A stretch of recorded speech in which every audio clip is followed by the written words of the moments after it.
Nós vamos com a primeira pergunta, é do Matias Brotero, da CNN. Ele faz a seguinte argumentação. Existe a possibilidade de o ministro da Saúde, Eduardo Pazuello, deixar o comando da pasta?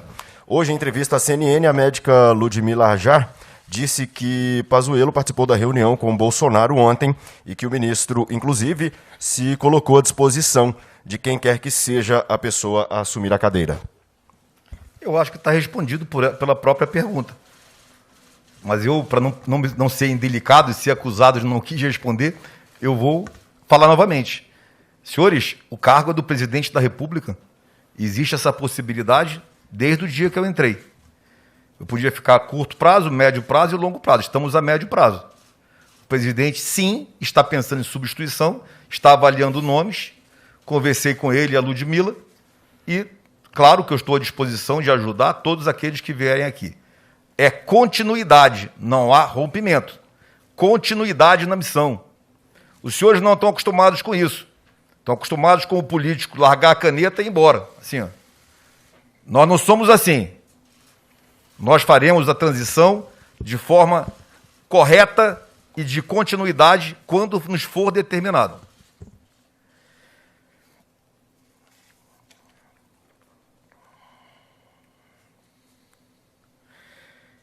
Nós estamos num momento que preciso colocar também. O ministro Pazuello vai ser substituído? Um dia sim. Pode ser curto, médio ou longo prazo. O presidente está nessa tratativa de reorganizar o ministério. Enquanto isso não for definido, a vida segue normal. Eu não estou doente, eu não pedi para sair e nenhum de nós, do nosso executivo, está com problema algum. Nós estamos trabalhando focados na missão. Quando o presidente tomar a sua decisão, faremos uma transição correta como mando figurino. Senhores, vou fazer aqui uma comparação militar que o pessoal não gosta muito, mas eu vou ter que fazer. A manobra mais difícil que nós temos notícia em termos de planejamento militar chama-se substituição em posição.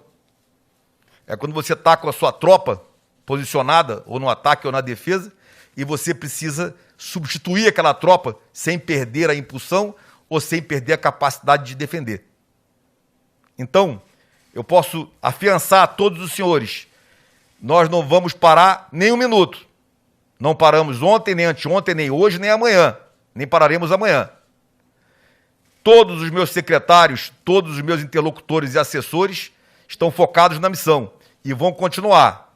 Havendo uma substituição, eles prosseguem na transição, mantendo a continuidade das ações.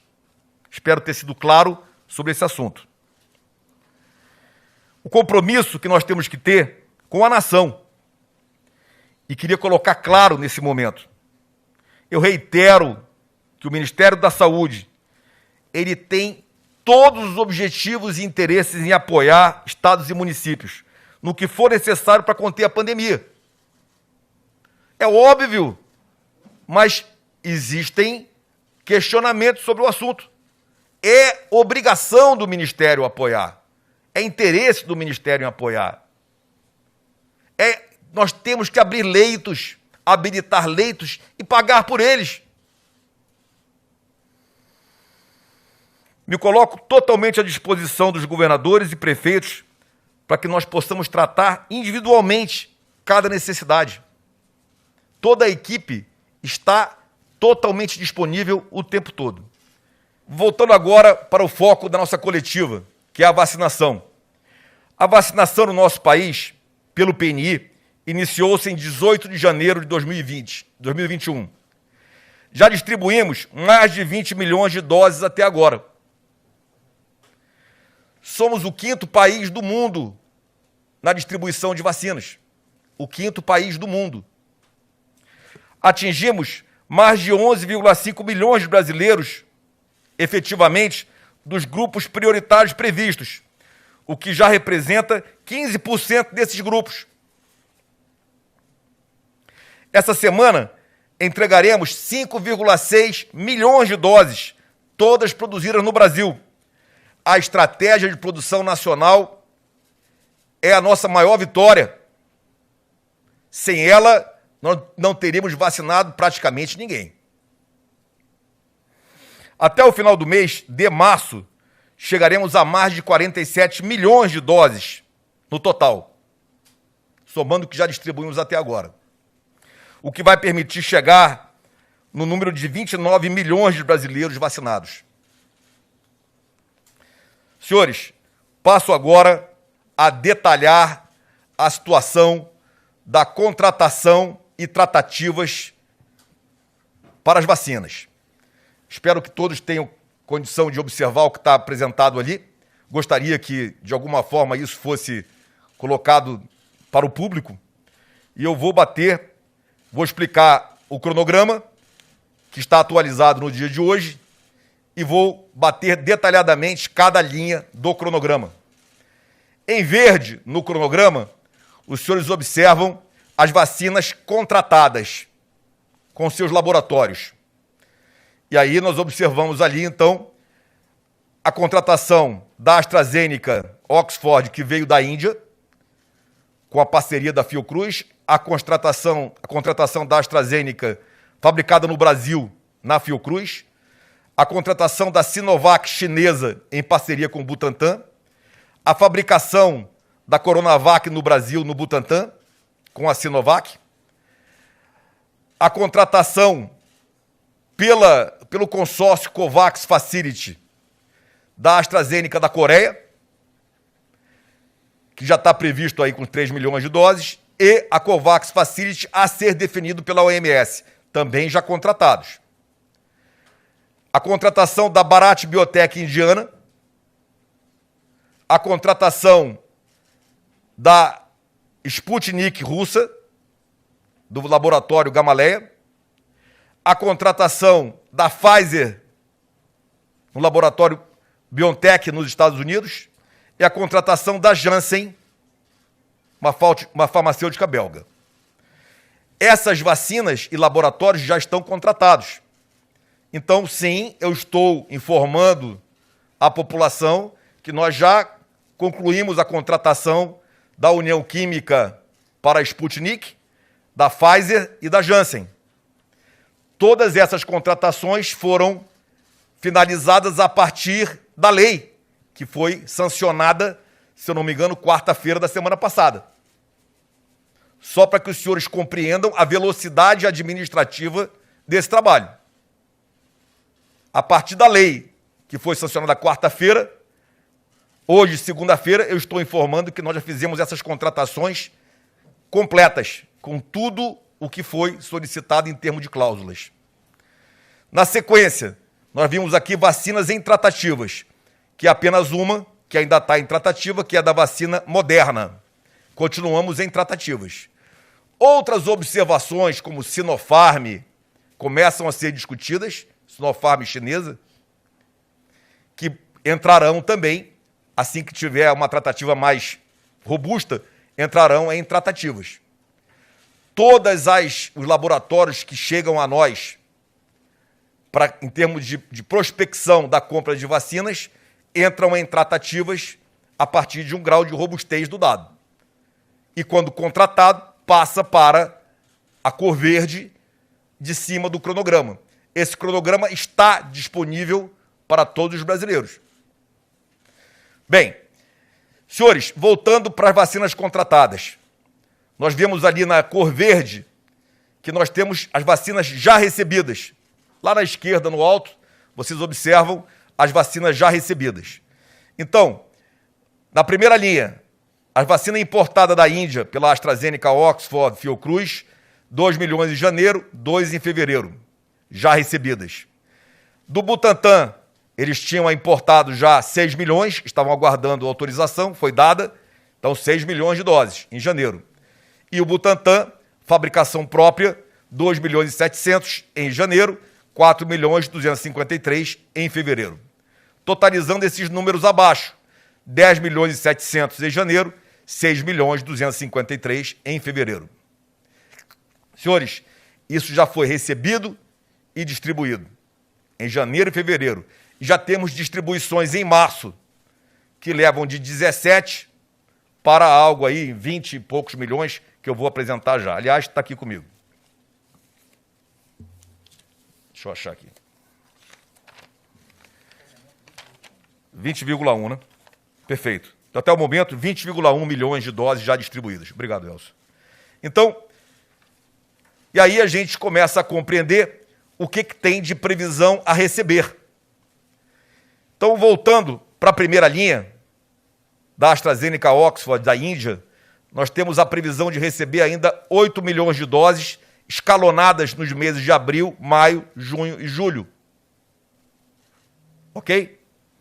Isso já foi feito a ordem de fornecimento da Inglaterra para a Índia, para o laboratório Serum, na Índia.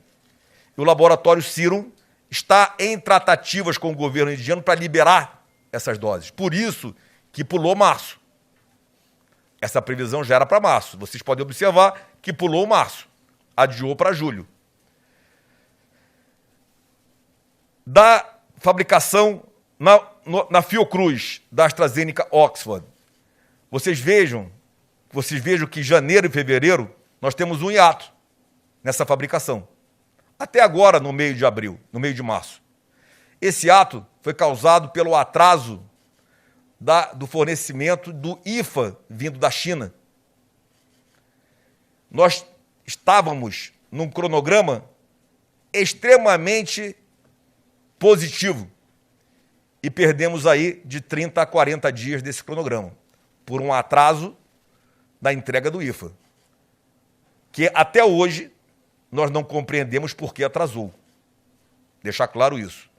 Não há um posicionamento do governo chinês, não há um posicionamento da aduana chinesa, o contrato estava pago, com data de entrega e previsão de embarque. E por alguma razão que nós não sabemos, especificamente esse IFA ficou atrasado quase 40 dias para vir. Então, é por isso que nós perdemos um pouco o início de fevereiro aí com a Fiocruz. Nós temos agora, em março, 3,8 milhões de doses escalonadas a partir desta semana. Quarta-feira, 1,1 milhão. Semana que vem, próximo a 2 milhões. Na outra semana, 1, poucos milhões. E com isso nós vamos a 3,8 milhões de doses produzidas pela Fiocruz e distribuídas para todo o Brasil. Em abril, a produção já estará estabilizada. E nós vamos trabalhar para 1 milhão de doses diárias de produção, indo a 30 milhões de doses. Em maio, 25 milhões, em junho, 25 milhões, em julho, 16,6 milhões. Essas quantitativos que estão em preto representam 100,4 milhões de doses, que faz parte do contrato de transferência de tecnologia. Primeiro chegam as doses que serão concluídas no Brasil, ou seja, envasadas e ajustadas no Brasil, enquanto a tecnologia é transferida para a produção do IFA. E essa notícia eu dou em primeira mão, que o processo de transferência está quase 2 meses adiantado. Então, nós já temos todos os equipamentos instalados na Fiocruz, em Biomanguinhos, todos os equipamentos. O pessoal já foi, nossos engenheiros químicos já foram capacitados e, no mês de abril, nós devemos começar as produções iniciais e, no mês de maio, estabilizar essa produção do IFA nacional. Com o IFA produzido no Brasil, nós passamos a ter independência na produção de vacinas no Brasil. E aí temos a previsão de 22 milhões de doses por mês a partir de agosto, indo até o final do ano. Então, os senhores observam, nessa linha da Fiocruz, produzida no Brasil, nós vamos a 210 milhões de doses até o final do ano. Na terceira linha, nós temos a Sinovac importada da China, e ela fica apenas nos 6 milhões iniciais. Recebemos propostas de compra de Sinovac, direto da farmacêutica chinesa, mas nós não conseguimos ir além. Estamos negociando em tratativas com essa empresa, com representantes nacionais, mas valores algo em torno de 3 vezes o que nós já pagamos ao Butantan. Então, estamos observando, Estamos acompanhando e vamos levar isso à frente, se for o caso. Da produzida no Brasil, nós temos essas doses já entregues de janeiro e fevereiro e temos essas previsões que vão quebradas aí até o mês de setembro, totalizando 100 milhões de doses também. Então, 23 milhões em março, 15 milhões em abril, 6 milhões em maio, 6 milhões em junho, 13 milhões em julho, 13 milhões em agosto e 8 milhões em setembro. Se os senhores perguntarem por que varia de 15 para 6, eu informo que esse é o cronograma de entrega do IFA chinês. Então, a produção está baseada na entrega do IFA chinês para o Butantan. Após esses 100 milhões já contratados, nós temos sinalizados os outros 30 milhões. 10, 10, 10 nos meses de outubro, novembro e dezembro. Estamos negociando a contratação dele, já sinalizado. Mas como já está na linha do Butantan, fica em vermelho, totalizando 124 milhões de doses. Senhores, o Brasil, ele aderiu ao consórcio COVAX Facility. Essa iniciativa, ela é capitaneada pela OMS, pela Gavi, para que as vacinas possam chegar ao maior número de países e na quantidade e no valor correto. Então, o Brasil aderiu a esse consórcio, a essa iniciativa, ainda no ano passado, se não me engano, em outubro, foi isso, Elcio? Outubro do ano passado, e nos dá direito, inicialmente, a 42 milhões de doses dentro da distribuição da COVAX Facility. É o que está previsto aí. Essas 42 milhões de doses estão distribuídas inicialmente em 3 milhões de doses e depois 6 milhões e 124 em maio, 3 milhões agora em março, 6.124 em maio, e ainda a ser definido outras 33 milhões de doses. Esses primeiros 3 milhões de doses está com a programação de embarque garantida para 2 dias, 23 e 26 de março. Por isso que está de forma clara no cronograma. Vem da Coreia, da fábrica da AstraZeneca na Coreia. E os 6 milhões para maio está em programação. Os outros 33 milhões nós colocamos lá até o final do ano, porque ainda não está programado. Pode ser antecipado. Totalizando, então, 42 milhões de doses. A Bharat Biotech indiana é uma outra fábrica indiana, é uma fábrica pública, e nós fizemos o contrato de 20 milhões de doses. Senhores, é contrato assinado e empenhado. Não é uma tratativa, é um contrato. Há a previsão de entrega de 8 milhões de doses em março, 8 em abril e 4 em maio. Até o momento, a empresa sinalizou o embarque de 4 milhões, devendo sinalizar até a semana que vem os outros 4. Até o momento, a empresa ainda não concluiu a entrega dos documentos para utilização emergencial na Anvisa. E só será recebido e pago com essa autorização. Então, chegamos na primeira farmacêutica que ainda está pendente da autorização da Anvisa. Todas as anteriores já está regularizado. Ou pela AstraZeneca, da Índia, fabricado no Brasil, que já está registrado, é o primeiro registro da AstraZeneca aqui nas Américas. A do Butantan já está com o uso emergencial autorizado. Obrigado. COVAX Facility da Coreia já está com a autorização da OMS e replica no Brasil. A Bharat Biotech ainda não. Apesar de já haver o contrato, ainda não há regularização de segurança e eficácia pela Anvisa. Então, está previsto em contrato, está no cronograma, aguardando essas situações acontecerem. Totalizando, então, em março, 38 milhões de doses, um cronograma que já vem se mantendo desde o início, sem nenhuma alteração. Se os senhores me perguntarem a probabilidade da Fiocruz entregar os 3 milhões e 800, próximo a 100%, do Butantan, próximo a 100%, da Covax Facility chegar aos 3 milhões, muito alta, e dos 8 milhões da Bharat Biotech, média. Então nós contaremos aí com em torno de 30 milhões, 28 milhões de doses, 30 milhões, no mínimo, podendo ir além com a chegada da Bharat Biotech.